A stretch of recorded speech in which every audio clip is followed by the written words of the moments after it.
Won't you take me back to Tennessee? I'm going to give it away. We're going to do TikTok today. Oh, TikTok or talk? Talk. Okay. T-A-L-K. Spring is here. Today we're going to talk about ticks. Bugs are coming out. Unfortunately, ticks are coming out. People are going to be out in the woods. 75% of vector transmitted diseases now are from ticks. Rocky Mountain spotted fever, rickelosis, tularemia, Lyme disease, almost flu-like. You're going to run a fever. You may or may not get a rash in the saliva. They secrete the cement to glue themselves in. Wow. Yeah, that's great. So you need to get some tweezers, get down on that capitulum and grab it and pull the tick off. Do not grab the body. A lot of people think ticks drop out of trees. They don't drop out of trees. And they can't jump. And they can't fly. So they're in the leaves on the plants. Won't you take me back to Tennessee? The award-winning Tennessee Wildcast is on the air with the latest info about hunting, fishing, boating, wildlife watching, and all things outdoors. This year, we celebrate the men and women of the TWRA responsible for 75 years of wildlife conservation. Now make welcome your host, Jason Harmon. Hello, everybody, and welcome to this edition of Tennessee Wildcast. I'm Jason Harmon. We're glad you're tuning in. We got a great show lined up for you today. Mr. Don King is helping co-host. Jason. Yes, sir. I'm going to give it away. We're going to do TikTok today. Oh, TikTok. TikTok today. Yeah. Talk or talk? Talk. Okay. T-A-L-K. Yeah, I think that's going to be an interesting conversation today. Yes. I got some personal stake in that, too, so we'll share some stories. Yeah, I'm looking forward to it. Dr. Danny Bryan is back with us again. We met with him at Cumberland University last time, but now he's joining us in studio. Excited to meet him for the first time today, so that's great. I take it that was not a pun intended there. Oh, well, pun intended for sure. Yes, pun was intended. But before we jump into all this tick talk, Don, how about a radio station? Yeah. Jeff and Missy Hayslip down in Lewisburg, we thank them for the idea, Jeff especially, for coming up with the idea for the Wildcast Extras that we're doing, 5 days a week for a lot of stations across the state. WJJM in Lewisburg, 8 a.m. Wildcast on Saturday mornings, and every day at 7:40 and 4:40 on WJJM. You can hear Wildcast. So we appreciate Jeff and Missy and WJJM right there in Lewisburg. Yeah, that's pretty awesome. We got 2 drive times there. I know it. Yeah, morning and afternoon. Yeah, that's can't beat it. Can't beat drive time. And I'll do another quick shout out. Just driving in this morning, I heard a little promo on WTN or on 104.5 The Zone here in Nashville. Right. So yeah, but you can listen to this show on WTN as well. So that was fun to hear your voice pop in there and advertising the show. All right, in amongst some sports talk, I guess. Yeah. Yep. It's that time of year. It's March Madness and talking football transitions and things for the NFL. So I was catching them on all this morning. But anyway. It's going to be a fun show today. Mr. Bryan here with us.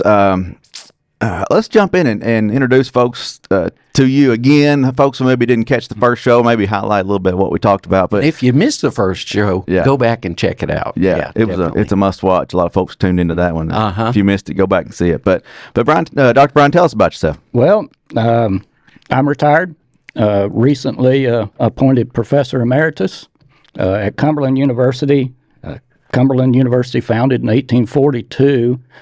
Some people say that I began teaching there and back when Moby Dick was a minnow, but been there for a long time, finally retired and enjoying life on the farm, still doing a little bit of work with timber rattlesnakes and enjoying life. All right, great. If you're not familiar, Cumberland University, Lebanon, Tennessee, right here right in the middle of the state, pretty much. So, yeah. You mentioned in the last show that it's part of the Promise. It's the Tennessee Promise. Yeah, great school for your first couple of years, or even a full career there, or a full ride. Absolutely. Yeah. I know our former commissioner, Jeanette Rudy, had a good stake in the nursing program there at Cumberland, didn't she? The nursing program, and she was a big baseball fan. Oh, okay. Yeah. I'd forgotten about that. Yeah. Woody Hunt is an elite baseball coach there from Cumberland, but he didn't just coach baseball. There were other sports he coached as well, but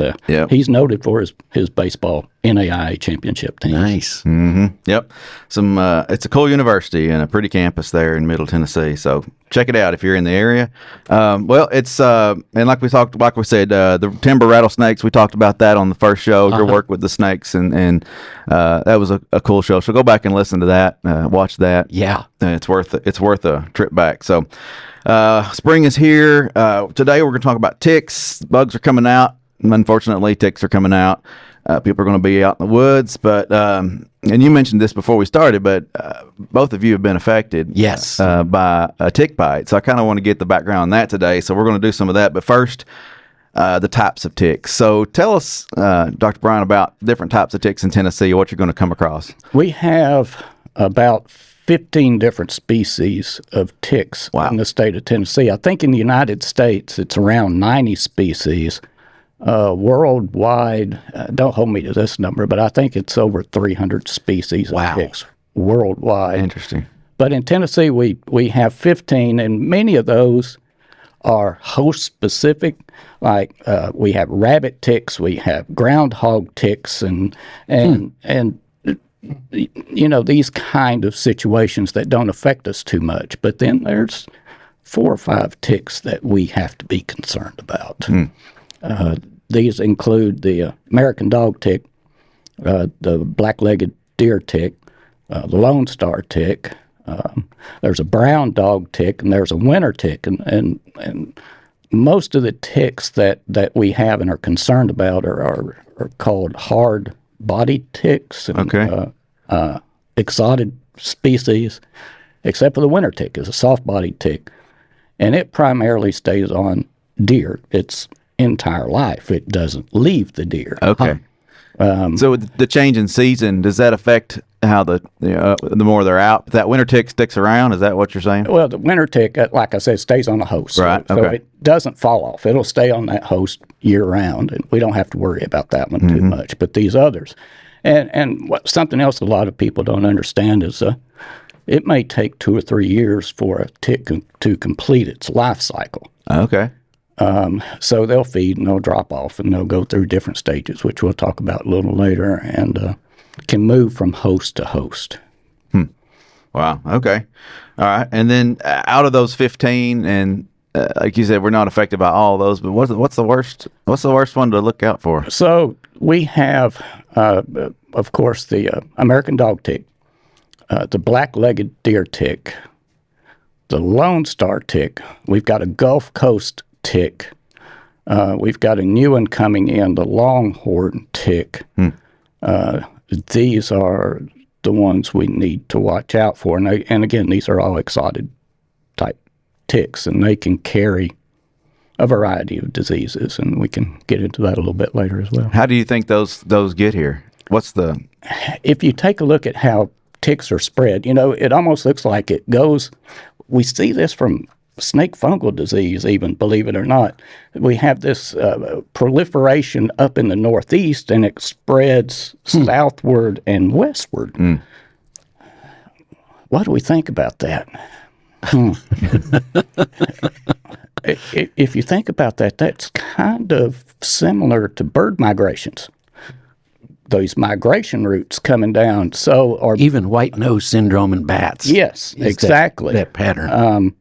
So why do we see that? And like I said, that tends to follow migration route. And ticks do get on birds. And birds can travel a great distance, and these ticks will drop off, so it could be a spread that way as well. Yeah. Okay. Yeah. All right. Well, Hey, I got a quick question. Go for it. See, you've been out. You come back home, you're hopping in the shower, you see a tick on your leg or wherever you find it. How's the best way to remove it? And this is very important. Okay. A lot of people just grab the tick by the middle of the body and pull it off. That is absolutely the wrong thing to do, because if there's any leftover blood in the digestive tract, even, or any rickettsias in the bacteria in the digestive tract, and you grab that tick in the middle, You're injecting yourself, are aren't you? squirting Oh, man. blood back into you. Now, a lot of people look at a tick and they see that projection on the end of it, and they call that the head, and it's actually called a capitulum. Okay. Ticks are arachnids. They're similar to spiders. They're 8-legged. They don't have eyes, but they have that feeding apparatus that sticks out. It's called a capitulum, and that's where the mouth parts are. Okay. In that, they don't have chewing mouth parts. Like spiders, they have chelicera, which are fang-like projections, but chelicera can be fangs which are pointed and have poison glands on the end of them, or venom glands, I should say. There's that word I should say. Venom glands, and some chelicera are chelate, where they have pinchers. Okay. Ticks have these chelate chelicera, and they use these to nip a wound. They can also use them to hold on. And once they get the blood started, another part called the hypostome. The hypostome has spines on it that kind of like snake teeth that point backward. And they use that hypostome to latch in. Okay. So they got these chelicera creating a wound to hold on, the hypostome, and then they have this pumping pharynx, which they use to pull blood into the body. And that's how they feed. And it's difficult when those spines get in the chelicera, and also they have a cement. In the saliva, they secrete this cement to glue themselves in. Wow. Yeah, that's crazy. So you need to get some tweezers or some type of device, get down on that capitulum and grab it and pull the tick off. Do not grab the body. As close to the skin as possible, I guess. Yes, Okay. absolutely. And something else that people may not realize, these ticks can also have a venom. And, I'm going to call it a venom because it's saliva extracts. And there's a deadening material in that, kind of like what mosquitoes have, so you don't feel them bite and feed. But there's other components in that saliva, for instance, which can cause tick paralysis.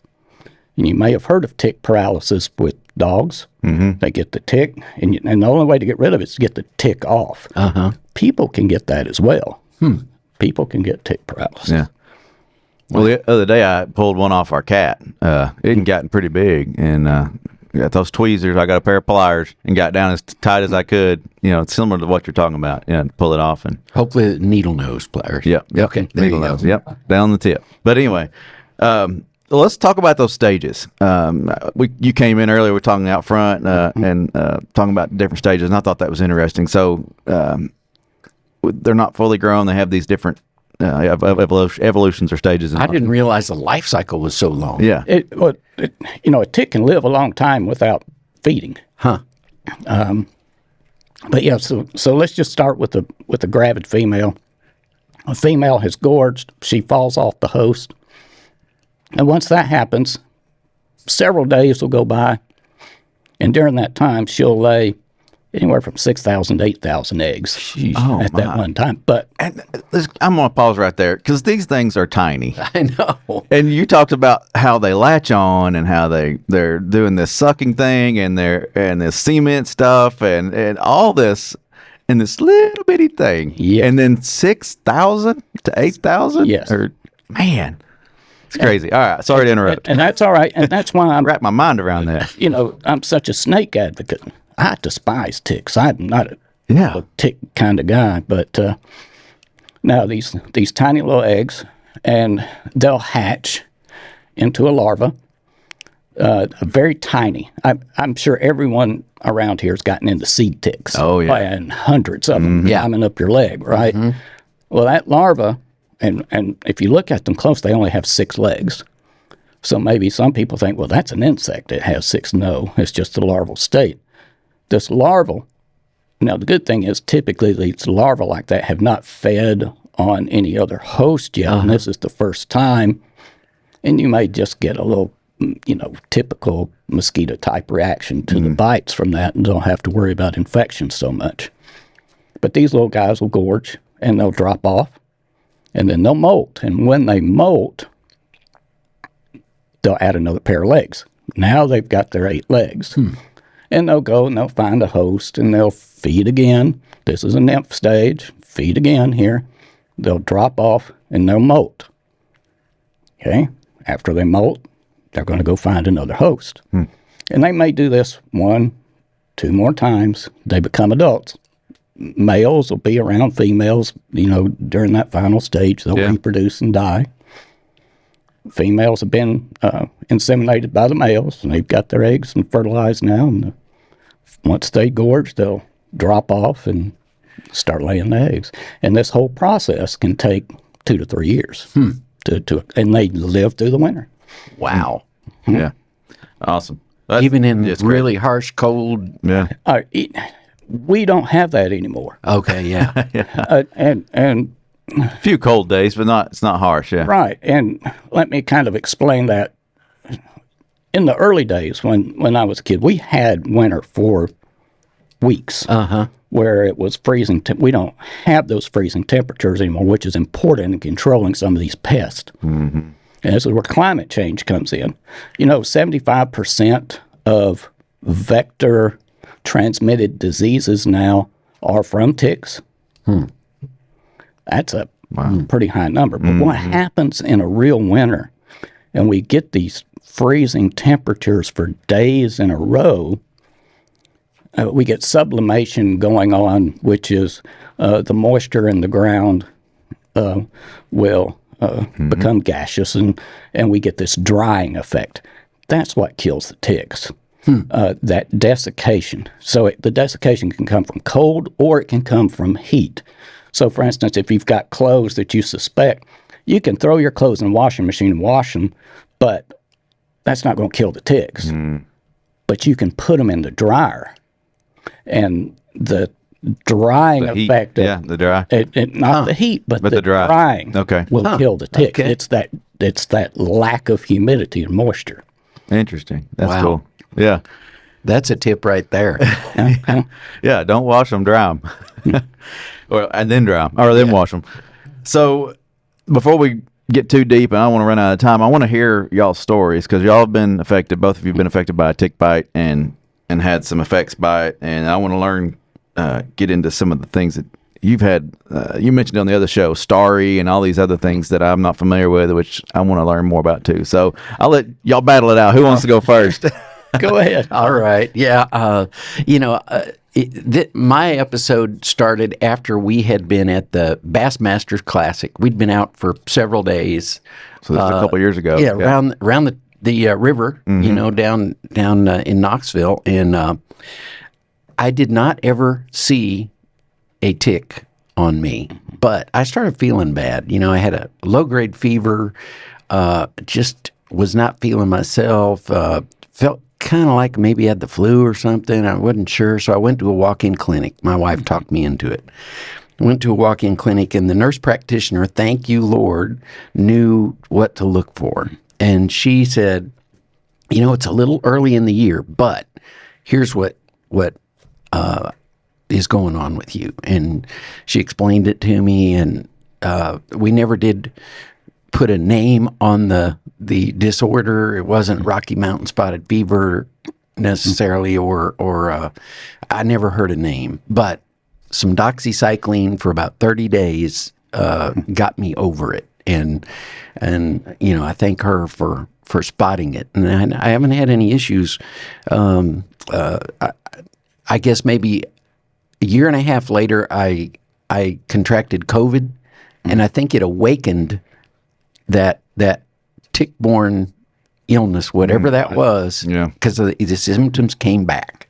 I got over the COVID and fine in about 3 or 4 days, but then those symptoms came back. I had to do the doxycycline again, and then I was okay. But anyway, that's kind of my story. That sounds a lot like Lyme disease. And yeah. And and the thing about Lyme disease, it can get into the joints, which makes it very difficult to treat because of the lack of blood support in the joints to get the antibiotic there. So Lyme disease is just really, really a bad thing to get. But I've had my share of tick ailments as well. And Well, you mentioned so many on the previous show, and that's why we wanted to revisit it today. And some of those I'm not even familiar with. right, there are some bad diseases that can be transmitted through ticks. And of course, we got Lyme disease. Yes. Auriculosis, which a lot of the dogs will get auriculosis around here from ticks. Auriculosis, tularemia. That's the one that stood out. What do you?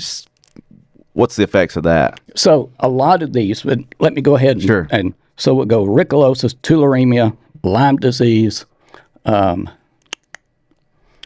think a minute here. Well, these three are going to have some very similar symptoms to them, almost flu-like. You're going to run a fever.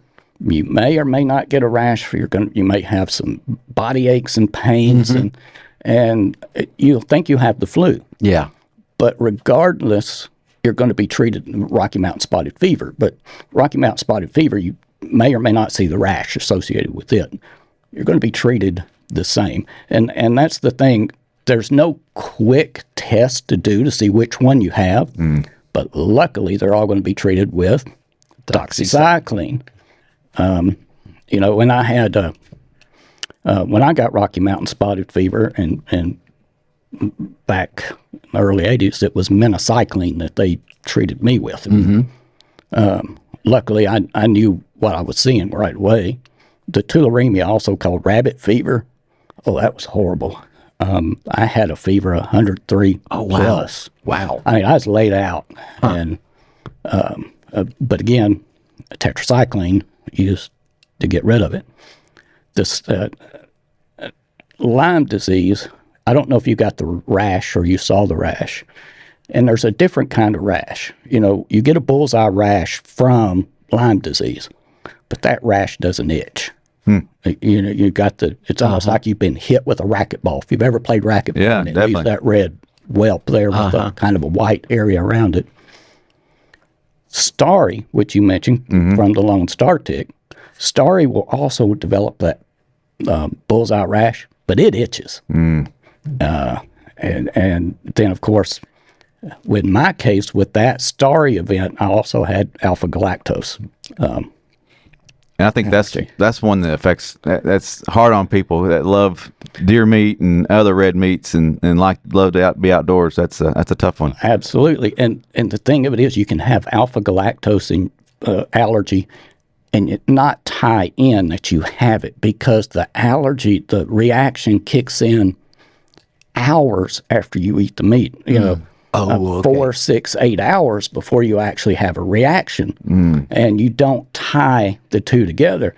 I tied the two together because of so many TWRA folks that I work with that have it. And when I had my reaction, I said, I think I know what this is. Yeah. Yeah. So you'd had experience, been around folks who had, And I think the education like this is the key, because so many doctors, I don't think it's not even on their radar. Right. When somebody walks in, they got flu-like symptoms, it's a flu, and it can go 2 weeks, 3 weeks, and then it drags on, and the fever's still there, and then they're scratching their heads. And by that time, like you said, if it gets to affecting joints and things like that, you've been down the road with it, and it's going to be tougher to shake it. Right, and that's just it. There's no quick test to come up with this. So you've got to take blood, and then you've got to send it off. And I believe you have to send it off to CDC or some other testing lab to check to see. Well, during that time, the infection is spreading. It's getting worse. So a lot of doctors, when they suspect this, they go ahead and start the doxycycline. They go ahead and start you don't want to take a chance of it getting worse. Exactly. Definitely. And something like tularemia can cause kidney damage in very short period of time. Yeah. Let's just be safe and do the doxycycline. It's not going to hurt anything. But, we're mentioning spring here. When I was doing my rattlesnake research, ticks were out every month of the year. They're year-round. Year-round now, not just the springtime. Right. Not just the hot, the summer. And I'm not saying last year. I'm going back decade. Yeah, yeah. Huh. So let's talk about that because we only have a few minutes left. It's turkey season. People are going out, going to be chasing turkeys. How can they protect themselves? What's some steps that they can do? The sprays, the way they put their boots on, tuck their clothes, things like that. Magic repellent. Yeah. What is it? What's your secret to it? From what I've seen with DEET or, off, deep woods off and that kind of stuff, those Lone Star ticks they don't care. Just drink it and keep moving. Lone Star ticks are notorious biters. All right, this tastes bad here. I'll move somewhere else and bite before they actually latch on. So they'll find a spot. They will find a spot. So what I do, and I mentioned this in the other episode, was I wear snake boots, but I don't wear snake boots for snakes. I don't know if I told you in the other episode, but I've been out radio telemetry work and tracking the snakes. And in the fall of the year, before the snakes actually go in hibernation, they'll leaf hide on cool days. They'll get down under the leaf litter, and I'm out there trying to see them, and I can't because they're not above ground, and I'll step on them. And I've stepped on the snake, and head pops up. But I've never had one try and bite me when I do that. So I don't worry about the snakes. I worry about the ticks, and I'll take those snake boots, I'll take my pants, and I'll blouse them inside the boots. My shirt is tucked in. I'll wear a long sleeve shirt, even if it's 100 degrees, and tuck my shirt in my pants. And I use Permanone. I'll use Permanone, and of course you're not going to use that on your skin, but I'll spray all my clothes with Permanone, especially the boots. A lot of people think ticks drop out of trees. They don't drop out of trees, and they can't jump, and they can't fly. So they're on that vegetation. Gotcha. So they're in the leaves. They're in, maybe on the trees, on the plants and things. On the grass, the leaves of the grass. And they do this number with their front legs, and that's called questing. They are sensing a prey item coming by, and then when they do, they'll take those legs and latch on, and then crawl up. And then there you go. You're battling it. Permanone. Permanone. I'm going to go buy some. Douse your clothes. Don't spray it on your skin, right? That's right. Can be harmful there, I guess. So right. Make sure you're smart about that. And it lasts about 2 weeks. Okay. On your clothes, on your boots. Gotcha. But I always refreshed. Yeah. Always refreshed. I will too. Get a 6-pack of those cans and keep dousing. Well, this has been some cool information. Yeah. I know folks that are going outdoors. It sounds like it doesn't matter when you go outdoors. Be prepared and try to prevent being bit. Yes. Get you the spray, tuck your clothes. But this has been very helpful, very informative. Yep. Appreciate Dr. Bryan coming in. Well, thank you. Yeah. Yep, I enjoy it. Very much. This is becoming a regular occurrence. You might come back again. Once you teach, you always teach. Yeah. Yep. He's got he's living on the farm now and enjoying life, so maybe we'll go to his farm sometime. Hey, that'd be awesome. Yeah. See what I'm doing for quail management. There you go. Nice. That'll be fun to talk about. Next Perfect. episode. Yeah, there you go. Well, Dr. Bryan, appreciate it. Don, thank you. Thank you. This is Tennessee Wildcast. Keep coming back, keep watching, keep listening, and we'll see you next time. Stay connected with TWRA by visiting our website at tnwildlife.org and follow us on Facebook, X, and Instagram. Join us as we celebrate 75 years of conservation in our great state. You can invest in Tennessee's wildlife future by purchasing a license at GoOutdoorsTennessee.com. That's GoOutdoorsTennessee.com.